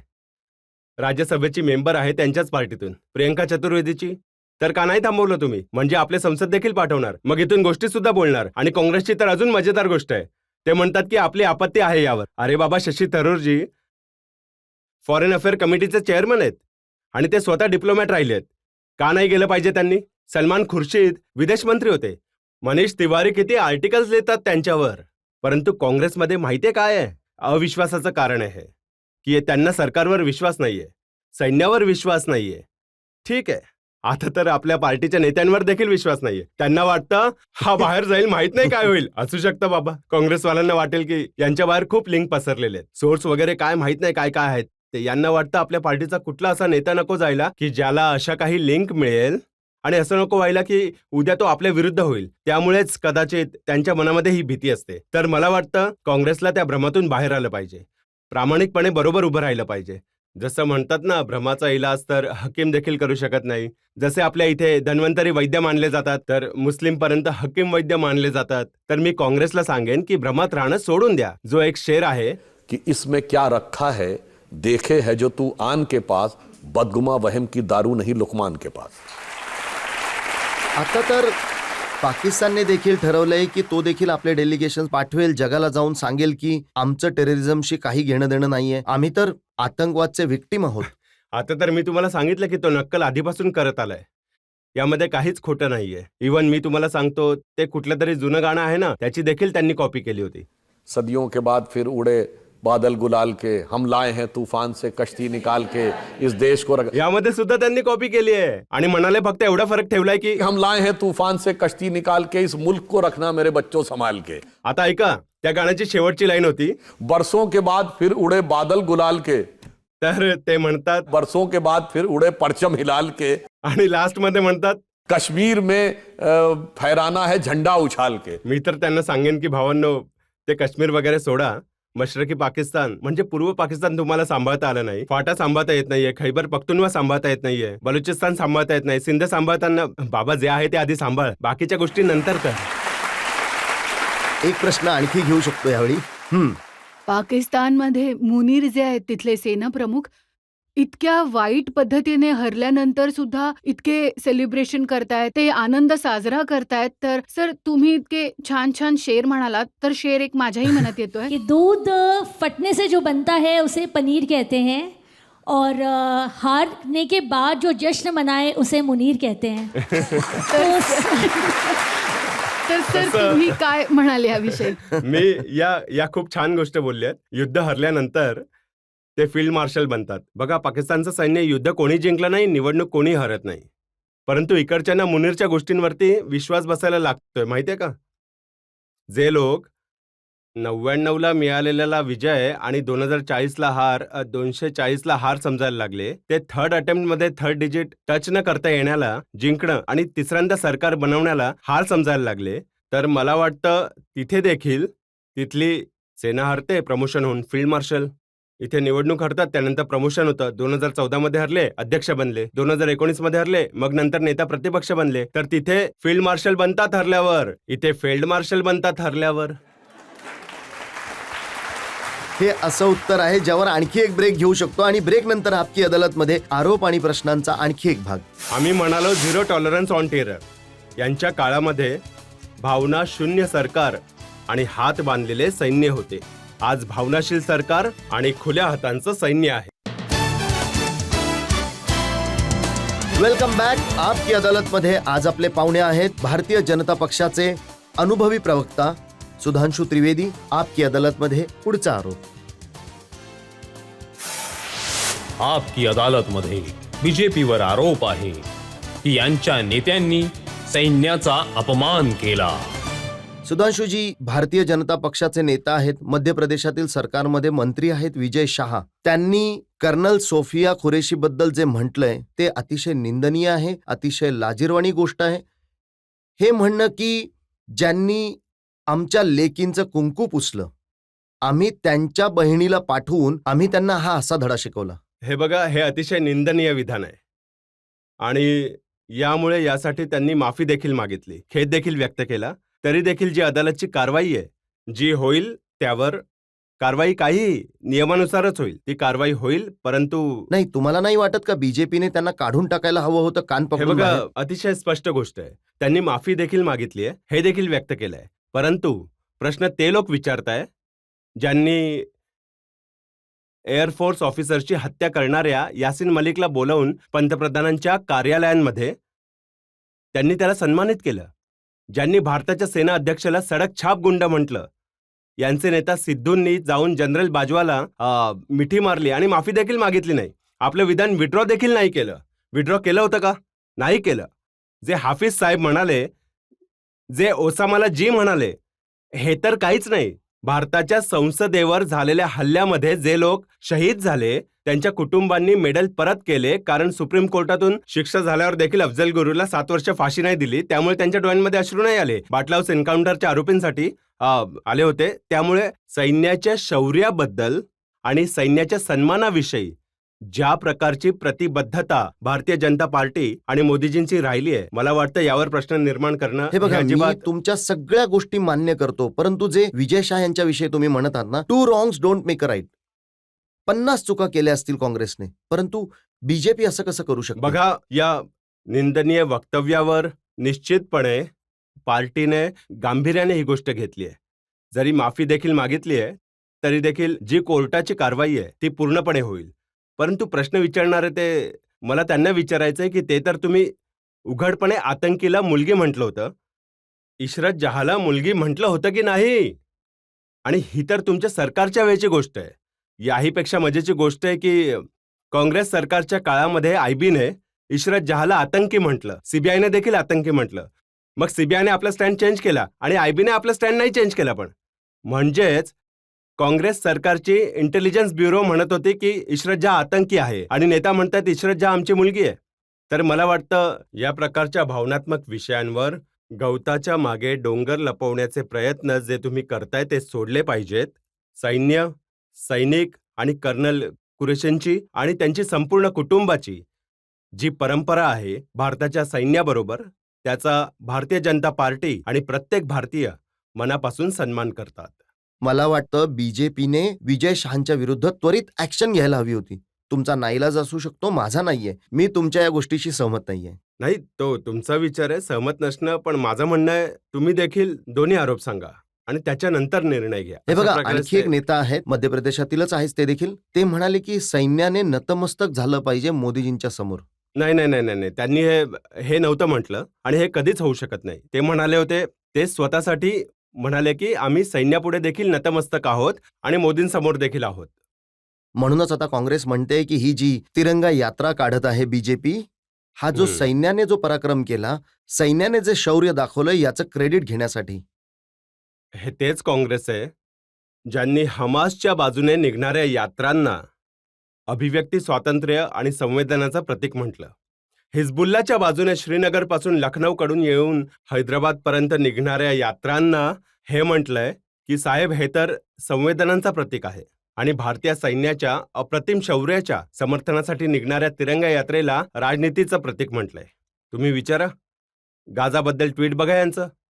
काय लिहितात? All is on Rafah. आणि गाझामध्ये म्हणतात क्राईम अगेन्स्ट ह्युमॅनिटी वगैरे वगैरे. आणि काय माहित काय गोष्टी लिहितात. परंतु सैन्याच्या शौर्याबद्दल बोललं तर त्यांच्यासाठी समस्या आहे. आणि तसंही मला म्हणायचंय, मी एक नाही अनेक डिबेट्समध्ये तुम्ही जाऊन विचारा, सैन्याच्या शौर्याबद्दल विषय येतो. तर मी विचारलं कित्येक जणांना की बाबा 71च्या वॉरमध्ये तुमचे जज साहेब बसले आहेत, त्यांच्यापेक्षा तर मी चांगला जाणकार नाहीये. पॅराट्रुपर्सना कोणी लीड केलं होतं ढाकामध्ये? म्हणजे किती मोठं ऑपरेशन होतं की सरळ आम्ही ढाकावर पॅराट्रुपर्स लोड केले. जनरल जेकबने कोणी नाव नाही सांगू शकलं. ईस्ट ऑफ द ईस्टर्न आपले ईस्ट कमांडचे जे चीफ होते जनरल जगजित सिंग अरोरा, ज्यांनी साईन केलं, त्यांचे श्रेय नव्हतं? जनरल जेकबचं श्रेय नव्हतं? सॅम मॅनेक्शनचं श्रेय नव्हतं? तेव्हा तर सगळे त्यांना फक्त एकच नाव आठवतं, इंदिरा गांधी. म्हणजे तेव्हा सगळं काही इंदिरा गांधींनी केलं होतं. आता सैन्याने आणि आम्ही म्हणालो आम्ही कधीच श्रेय नाही घेतलं. आता तिन्ही गोष्टी बघा. 2016 मध्ये प्रेस कॉन्फरन्स कोणी केली? Director general military operation. 2019 मध्ये कोणी केलं? एअरफोर्सनी. 2025 मध्ये कोणी केलं? सैन्याच्या 2 लेकींनी, 2 ऑफिसर्सने. तर आम्ही राजकारण नाही केलं, सैन्यानेच केलं. आणि आम्ही ते सांगितलं. सैन्याने सांगितलं, आम्ही म्हणालो खूप चांगलं केलं. राजकारण त्यांनी केलं की नेहमी श्रेय स्वतः घेण्याचा प्रयत्न केला. आता तर ते म्हणतायत की मोदीजी श्रेय घेण्याचा प्रयत्न करत आहेत ऑपरेशन सिंदूरचं. बघा, मोदीजींच्या कार्यकाळामध्ये सैन्याचं मनोबल देखील वाढलंय, आत्मबळ देखील वाढलंय आणि जे सैन्य बळ आहे ते देखील वाढलंय. आम्ही कुठल्याही गोष्टीचं श्रेय घेण्याचा प्रयत्न करत नाही. कारण काय आहे की सैन्याच्या बाजूने ज्या प्रकारे आमचं सरकार आल्यानंतर, मला एक छोटंसं उदाहरण द्यायचं आहे. ॲटॉमिक एक्सप्लोजन अटलजींच्या सरकारमध्ये झालं होतं 98 मध्ये. 74 मध्ये देखील झालं. काय फरक होता? 74 मध्ये भारत म्हणाला याआधी की भारत सांगेल, रूस आणि अमेरिका दोघांनी अनाऊन्स करून टाकलं. 98 मध्ये अमेरिकेला कळलं नाही जोपर्यंत भारताने अनाऊन्स केलं नाही. 74 मध्ये ते म्हणाले नाही आम्ही शांतीपूर्ण कार्यासाठीच केलंय. 98 आपण म्हणालो नाही, शांतीपूर्ण कार्यासाठी नाही केलं. We are the nuclear state. आपण स्वतःला न्यूक्लिअर स्टेट डिक्लेअर केलं. सैन्याचं मनोबळ वाढलं. मोदीजी आले तर आपण न्यूक्लिअर सबमरीन, न्यूक्लिअर मिसाईल आणि जिथे जल थल नभ या तिघांमध्ये आपण त्यांना न्यूक्लिअरने एम्पॉवर्ड केलं. आता त्यानंतर बघा, सैन्याच्या सन्मानाची एकच गोष्ट सांगतो, परत एकदा सांगतोय. यांनी यासिन मलिकला बोलवून पंतप्रधानांच्या कार्यालयामध्ये सन्मानित केलं, ज्यावर एअरफोर्सच्या अधिकाऱ्यांच्या हत्येचा आरोप होता. मोदीजींनी कोणाला बोलवलं? 2015 मध्ये वीर अब्दुल हमीदच्या शहादतीची 50वी वर्षगाठ झाली, तेव्हा त्यांच्या संपूर्ण कुटुंबाला आणि पत्नीला बोलवून पंतप्रधान निवासस्थानी सन्मानित केलं. सैन्याचा सन्मान हा असतो, ना की तो. हे काय म्हणायचंय? Zero tolerance on human rights. म्हणजे सैन्यावरती कारवाई होत राहील. आम्ही म्हणालो झिरो टॉलरन्स ऑन टेरर. यांच्या काळामध्ये भावना नसलेली सरकार आणि बांधलेल्या हाताचे सैन्य होते. आज भावनाशील सरकार आणि मोकळ्या हातांचं सैन्य आहे. आणखी एक प्रश्न घेऊ शकतो ऑडियन्स मधून? बोला.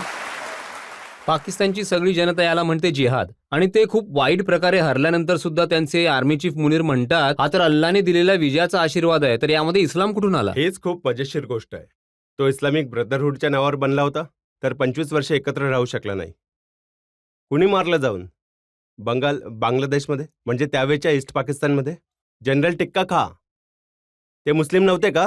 And the same this was who was named as butcher of Bangladesh. 73 मध्ये त्याने बलुचिस्तानमध्ये जाऊन तेच केलं. He was called butcher of Balochistan. आज खैबर पख्तुनख्वामध्ये तारिक तालिबान कोणाच्या विरुद्ध लढतात? ठीक आहे, जाऊ द्या. जर त्यांच्या इस्लामची गोष्ट आहे, मग हे पेशावरच्या मशिदीवर धमाका का होतोय? रावळपिंडीवर धमाका का होतोय? तिथे तर 100% मुसलमान आहेत. यामुळेच हा जो फॅकेड होता की आम्ही इस्लामच्या नावावर केला आहे, तो देखील आता तुटत असल्याचा दिसून येतोय. परंतु हा जो तुम्ही प्रश्न विचारलाय हा यासाठी खूप महत्वाचा आहे की आज त्यांना असं वाटतंय, हे जगजाहीर आहे की त्यांना भारताकडून संपूर्णपणे हरवलं गेलं आहे. म्हणूनच केवळ त्यांना धार्मिक आणि धर्माच्या गोष्टींचा सहारा घ्यावा लागतो. हे तुम्ही बघितलं असेल, तुम्ही व्हिडिओ फुटेज सुद्धा पाहिलं असेल. तर त्यांचे प्राईम मिनिस्टर अल्लाच्या कृपेमुळे हे झालं. इतक्या वेळा त्यांनी इन्शाअल्लाह, अल्हम्दुलिल्लाह इतक्या वेळा बोललेत. आपल्या इथे तर कोणी नाही म्हटलं. तर यामुळेच फरक काय आहे. आणि तसंही ऑन द लाईटर नोट म्हणेन की ते अल्लाच्या कृपेमुळे त्यांचं काम होत नाहीये, बनले होते काँग्रेसच्या दयेमुळे आणि यांचं चालतंय चीनच्या दयेवरती यावेळी. आणि यावर मी तुम्हाला माझा देखील एक अनुभव सांगतो आणि हे मी पाकिस्तानच्या जनतेला ॲड्रेस करत सांगतोय. मला विदेशात पाकिस्तानचे एक नेता भेटले आणि असंच बोलत होतो, तर मी म्हणालो, मला एक सांगा, स्वातंत्र्याची एवढी वर्ष झाली, पार्टिशन नंतर, तर तुम्हाला काय वाटतं, तुम्ही गमावलं की मिळवलं? पाकिस्तानचा इंटेलिजन्स काय विचार करतो? तर माहिती आहे ते काय म्हणाले? खरं खरं सांगू, पाकिस्तानचा इंटेलिजन्स काय विचार करतो? मी म्हणालो सांगा. ते म्हणाले, पाकिस्तानचा इंटेलिजन्स विचार करतो आम्ही स्वतंत्र झालोच कधी. तर मी म्हणालो, स्वतंत्र नाही झालं तर 47 मध्ये काय झालं? And now mark the word. ते म्हणाले, स्वातंत्र्याच्या 47च्या पूर्वी आमच्या देशाचं पॉवर सेंटर लंडन होतं, त्याच्यानंतर वॉशिंग्टन झालं आणि आता बीजिंग होत आहे. ते म्हणाले, आम्हाला तर कधी स्वातंत्र्य मिळालंच नाही. ख्वाजा आसिफ पासून ते जनरल मुशर्रफ म्हणालेत, we we are doing dirty work of western countries. म्हणजे आणि आज देखील तुम्ही बघा, जो देश भीक मागत आहे त्याच्याशी ट्रेडच्या गोष्टी काय होत आहेत? सगळ्या कंपनीज जाऊन त्यांचे उरले सुरले मिनरल्स आहेत ते देखील घ्यायचा प्रयत्न करत आहे. चायनाने सीपॅकवर पूर्णपणे ताबा मिळवलाय. म्हणजे मी म्हणेन की एक म्हण असते, मला कोणाचा अनादर नाही करायचा, एक म्हण आहे, नंगा नहाएगा क्या और निचोडेगा क्या. परंतु इथे जे उरले सुरले आहेत रक्त देखील पिळून काढायचा प्रयत्न करताय. म्हणूनच मी म्हणतोय की आज तर पाकिस्तानची अवस्था काय झाली आहे आणि याला त्या विचाराने इथपर्यंत पोहोचवलंय जो इस्लामिक ब्रदरहुडच्या नावावर बनला होता. म्हणजेच मी म्हणेन, जब से बना है पाकिस्तान, पाकिस्तान के मुसलमानों का नुकसान है नुकसान. सुधांशुजी, आम्ही तुम्हाला प्रत्येक प्रकारचे प्रश्न विचारले. कठीण वेळ होती, परंतु तुम्ही सगळ्या प्रश्नांची अगदी निर्भीडपणे उत्तरं दिली. आता वेळ आहे एका ब्रेकची आणि ब्रेक नंतर येऊयात आपकी अदालत मध्ये आजचे जज air commander retired S Behal यांचा निर्णय आजच्या खटल्यावर.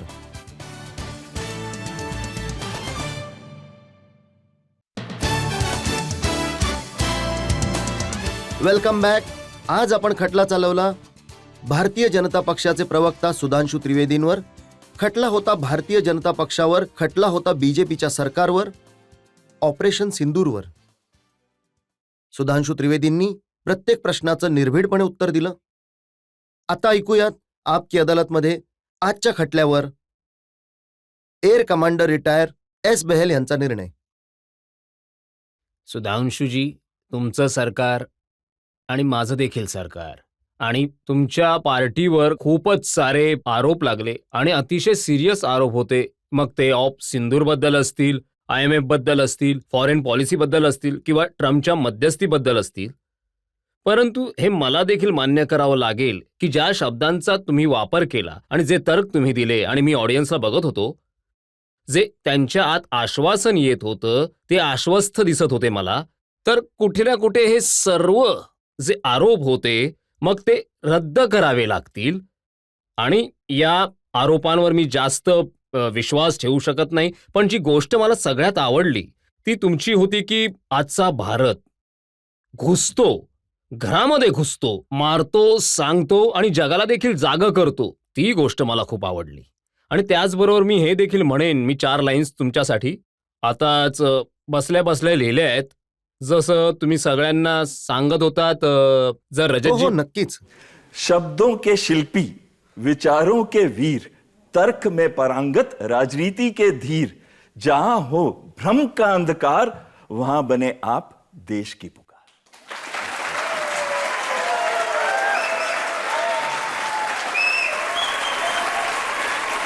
कुठे ना कुठे तुमच्या आत आज देखील प्रोफेसर जिवंत आहे आणि जी डेप्थ ऑफ नॉलेज तुम्ही दाखवता ती खूपच चांगली आहे. पण आम्ही तर बघितलं की एअर कमांडर देखील कविता लिहू शकतात. पण एक आणि इथे सूचना बसल्या द्यावीशी बसल्या वाटते instant लिहून मला. टाकली. एक सूचना हो, द्यायची नक्कीच. अदालतची की ज्या प्रकारे तुम्ही भारतावर खूप प्रेम करता, तुम्हाला प्रेमळ सूचना आहे की संपूर्ण आयुष्यभर तुम्ही भारताची सेवा करा. जो जज साहेबांनी आदेश दिला आहे, आपले पंतप्रधान जी नरेंद्र मोदीजी याच आदर्शांचं पालन करतात. त्यांनी आपल्या पूर्ण जीवनामध्ये काय निवडलं आहे? तन समर्पित, मन समर्पित और यह जीवन समर्पित. चाहता हूं देश की धरती तुझे कुछ और भी दूं. पुढची लाईन आहे, स्वप्न अर्पित, प्रश्न अर्पित, आयु का क्षण क्षण समर्पित. चाहता हूं देश की धरती तुझे कुछ और भी दूं. आणि आता शेवटी मी हे म्हणेन की आपण सर्व एकदा घोषणा देऊया. वंदे वंदे भारत माता की, भारत माता की जय. वंदे मातरम आणि भारत माता की जय या घोषणेबरोबरच आजचा शो इथेच संपूयात. पुढच्या आठवड्यात तुमच्याशी पुन्हा भेट होईल एका नवीन व्यक्तिमत्वाबरोबर. तोपर्यंत नमस्कार.